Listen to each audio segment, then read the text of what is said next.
السلام عليكم ورحمة الله وبركاته. وأنا جوه نعيمة عبد الحكيم قاعدة جالسة ساعتين ونعيمة تريك جنة فضل أصحابتي ذقالي قصود وهذا بريها وكلا مشغول لي بلا هذا نسوي أرين باكل كيسي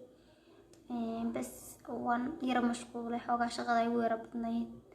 أصحابتي ذقالي قصود وهذا عاو حنك هذا إن شاء الله دل يرده guurka waxa ka hortaagan dhalinyarada Soomaaliyeed guurka waxa ka hortaagan sida kaga bixi karaan insha Allah ayaan kaga hadli doonaa mowduucan lambar 1 guurka waxa ka hortaagan dhalinyarada Soomaaliyeed inamadii oo shaqaysanaynin shaqaduna waxay doonayaan inay xafiis ka shaqeeyaan maadaama ay jaamacad soo dhameeyeen marka waxay rabaan inay xafiis ka shaqeeyaan xafiisyadii iyo dadkina way kala bateen hatta shaqadii caadiga ahayd iyo dadkii baa kala batay laakiin waxa jira shaqooyin kale oo dhalinyarada Soomaaliyeed ka shaqeyn karaan laakiin aanay rabin inay ka shaqeeyaan horta waxa kale oo ugu sii wacan inaanay shaqo helin xirfad ma garanayaan dhalinyarada Soomaaliyeed taas ka hortaagan maadaama dhaqaale haysana ma guursan kartid waxa lagu magaranaysaa aad gabar ku guursan kartaa waa dhaqaale haysatid hadaadan dhaqaale haysan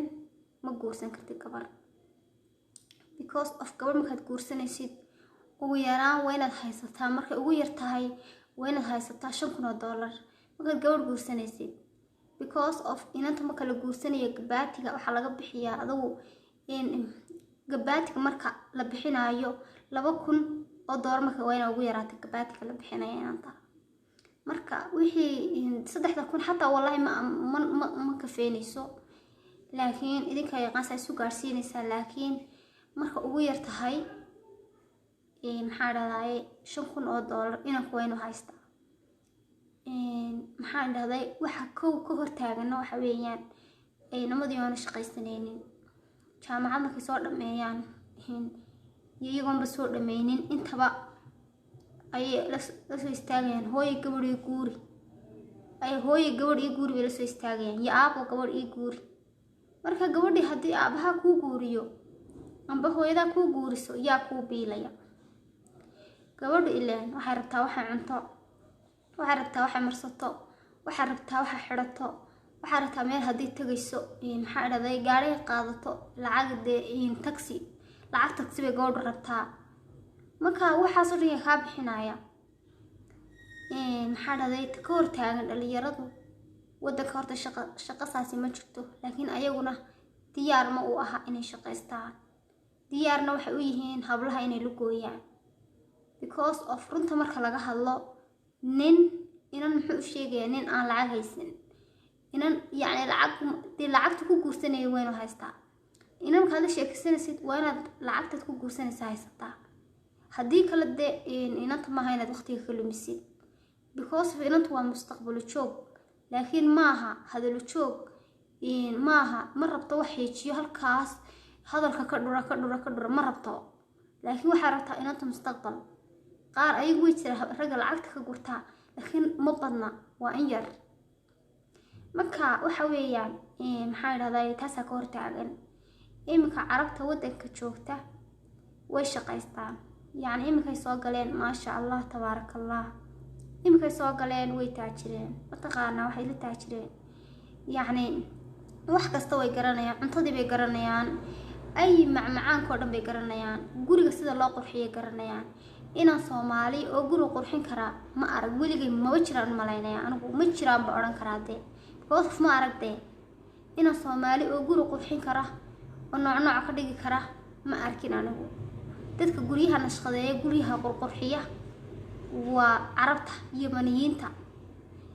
anta haday noqoto ay nooc يعني أي نوع معمعان نوع كست دندنا wax kasta carabta sameyn way carabta sameysa maxaa dhahday taasina waxay tahay xirfad la'aanteena weeyaan maxaa dhahday hatta carabtu diyaar ma u aha dadka Soomaalida wadankeeni bay soo imaadeen diyaar ma u aha inay dadka wax baraan diyaar ma rabaan yacni waxa lagu yiri meel fura oo Soomaalida cuntada bartaan yacni maxaan ka dhandharaankan bartaan marka waxa lagu yiri meel fura yacni dad way jiraan dad doonaya inay bartaan cuntada waxaan inkastoo imika dee laga barto YouTube-ka la galayo YouTube-ka wax kasta aad ka baran kartid laakiin haddana waxaa lagu yiri meel u fura aad ka bartiin yacni Soomaalida way diideen because waxay rabaan waxay og yihiin haday Soomaali waxa wada barto dalabkooda inuu yaraanayo alaabtii bay isjebinaysaa marka Soomaalida inamada Soomaalida waxa ay shaqalaanta ugu badan ee haysato dhalinyarada Soomaalida waa xirfad la'aanta yani jaamacada soo wada dhameeyeen xafiis bay rabaan xafiisyadiina dad ciida ka badan iyo xafiisyada isma laha way iska dadkii baa badan shaqadii baa yar dadkii baa badan marka taasaa ka hortaagan waxaan oran karaa anigu nin aan mid haysan inaan ma guursan karo antaasaan aaminsanahay runtii yani dadku way kala riidawiin waa laga yaabaa inay riidawan tahay laakiin antaasaan aaminsanahay la'aana inanta muxuu u sheegayaa ninka aan waxba haysan inanta waxba uma sheegayo yani waqtiga inuu kalmiyo maaha maxaa idhahdaa waxaan kaloo idin sheegayaa anigu waxaan aaminsanahay inanta iyo inanku inay wada shaqaysan karaan yani waa caadi wada shaqaysan karaan يعني markay iskuursadaan baa jeeda wada shaqaysan karaan wax weyn maaha iyaga Soomaalideenu ceeb bay aragtaa taas laakiin ceeb maaha yani wadamada hormaray inanka inanta wada shaqaystaan ninka iyo gabadha isqaba wada shaqaystaan marka waxa weeyaa wada shaqaysan kartaan caadi cindi yani qof walba subaxii uu gaarigiisa qaadan karaa wada shaqo tagi kartaan dee laba meelood kala nooc ka shaqeeyo laakiin waa wada shaqo tagi kartaan taasi waa caadi aniga caadi uma arkaa wax weyn ma taas because of labada qof nolosha u halgamayaan labada qof marka wada shaqaysanayaan ceeb maaha labada qof marka wada shaqaysanayaan waa laba qof oo nolosha u halgamaya waa laba qof oo nolosha hadaf kale waa laba qof oo isku qanacsan waa laba qof oo doonayna wax noqdaan labada qof marka wada shaqaysanayaan marka taa anigu caadi ma arkaa wax weyn maaha laakiin anigu waxaan khalad u arkaa nin aan mid haysan oo inaan guursan karin oo haddana doonaya inaan la gooyo waxa weeyaan hadalka aad hadlaysid dee maaha bilaash marka hadalka aad hadlaysid bilaash maaha marka inanta in la gooyo maaha adigoon waxba haysan adigoon guursan karin yani taa waan kasoo horjeedaa wallaahi waan kasoo horjeedaa laakiin inanta haddaad guursan kartid usoo badheeri kartid soo dooni kartid weygeeda maran kartid waa la sheekaysan kartaa waqtina waa siin kartaa iyaduna way ku siinaysaa laakiin waxa khalada inanta adigoo guursan bakarin waxba haysan gooba iska furan 2000 basta hooyada taa bixiso 2000 basta hooyada ka bixiso inaad ina Soomaaliyi yada aad la goysid waa khalad waxaan kala ku darayaa maxaa ilaahay ablaha Soomaalidu ma guursan kartaa carabta ha way guursan karaan because of carabtu waa dad muslina waa dad qurux badan waa dad dhaqan ahaan ay isku dhownahay waxa kale oo jira Soomaaliyiin baa jirta ayaguna يعني kuwan aniga imika aan cuntada iyo waxa sameeynaya ka sheekeynaya Yamaniin bay haayeen يعني aniga carab badan ba isku xidhanahay oo isnaqaana يعني xidhnaan kale ma isnaqaana waxba iga iibsadaan carabtu carab dambe oo wax ka sheegayna ma laha waxa weeyaan يعني anigu waxba kama sheegayn markii hore bas laakiin wixii aan markii beeshay ku soo arkay ayaan baa idin la wadaagay carabta wadadan isku dhownahay wadada macrifanahay wadada isku xidhanahay waa dad wax iga iibsada ma sha Allah oo meeradayda ku xidhan waa dad aan ilmaadeer labaad nahay carabtu marka carabta way guursan karaan hablaha Soomaalidu because of carabtu dhaqan wanaagsan bay leeyihiin waxa weeyaan ninka carabka isaga ku soo adeegay wax kasta ku keenaya gurigaaga markaad joogtid wuu ku soo adeegayaa wax kasta ku keenaya laakiin ninka Soomaaliga waxa laga yaabaa inuu ka khashaafo xafaayadii inuu dabada ka soo gado waxa laga yaabaa nimanka Soomaaliyiintu badawiin bay u badan yihiin badankoodu ilmahooda yar hataa inaanay banaanka u kaxaysan iga khashaafaan ayaa dhici karta laakiin ninka carabka ilmihiisa yar uu kaxaysanaya gaarigu ku qaadanaya ilmihiisa yar uu ka xaragoonaya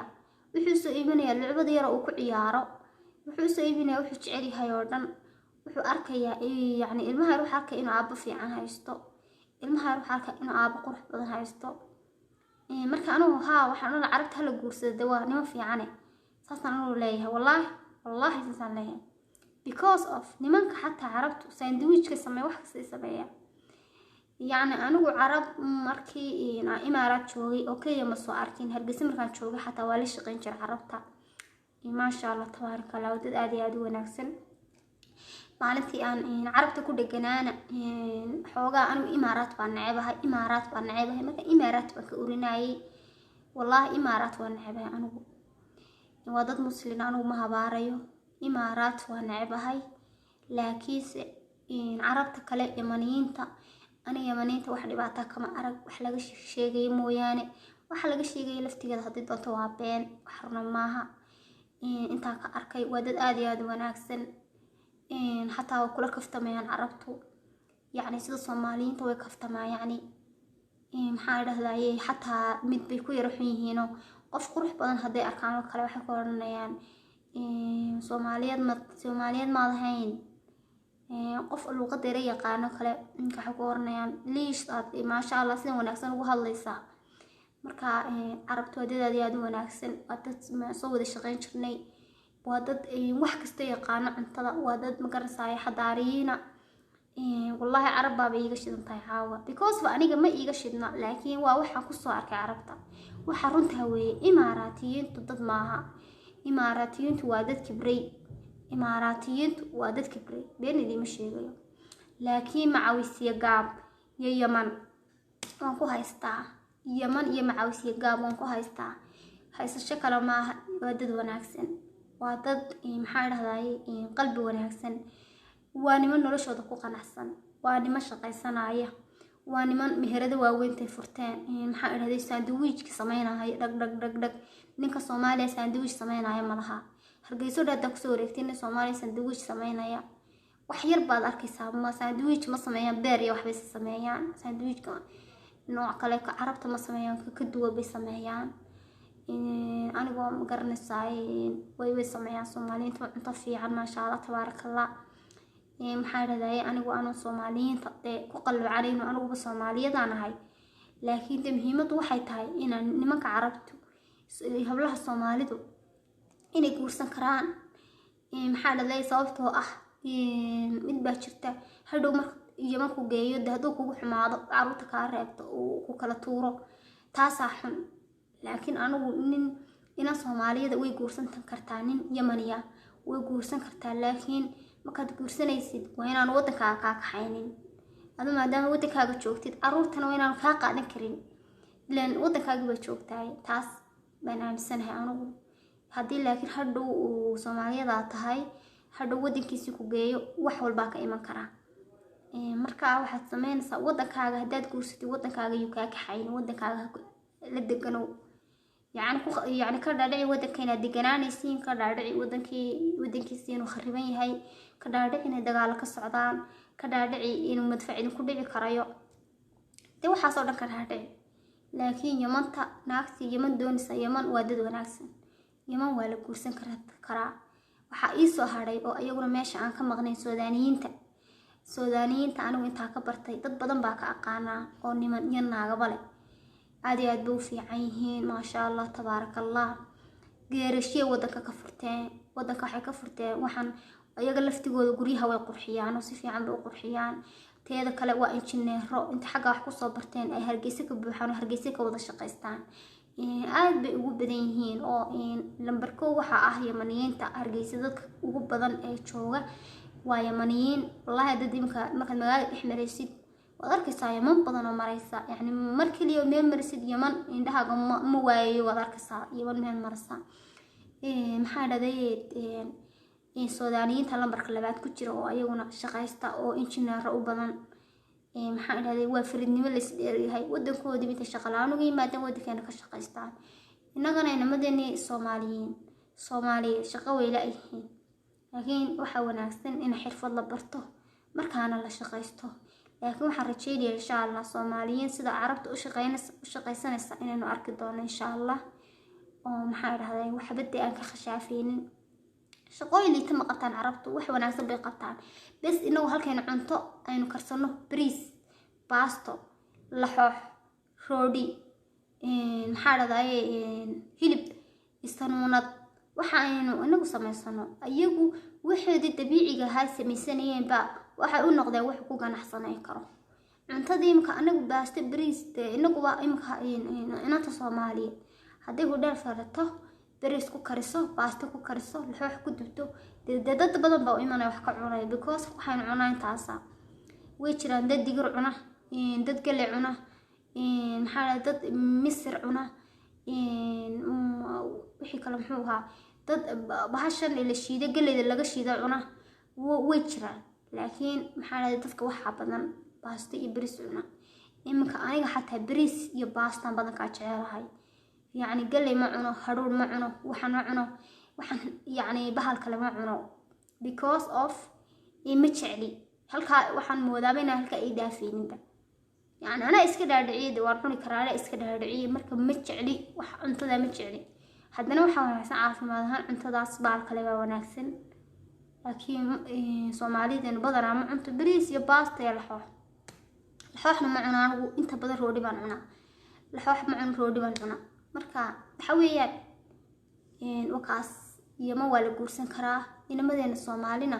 waa la guursan karaa, waana la shaqaysan karaa. laakiin boqolkiiba boqol maxaa markaan ku daray wuxuu yahay inanka Soomaaliyeed iyo inanka Yamaniga waa adiga Soomaaliyeed tahay calafku waa cajaayib. laakiin boqolkiiba boqol waxa wanaagsan inaad nin Soomaaliyeed guursatid because of ninka Soomaaliga markasta ka wanaagsan ninka Carabka oo dhaqanka kula dhaqana, maxaa dhahday kula isjiyada, maxaa dhahday kula dala oo weligiinba isku dal ahaanaysiin inaa kala dhimatiin mooyaane markasta ninka Soomaaliga ka wanaagsan. laakiin hadaa Carab doonaysid laftigeeda hal guursado. carabtu waa dad wanaagsan,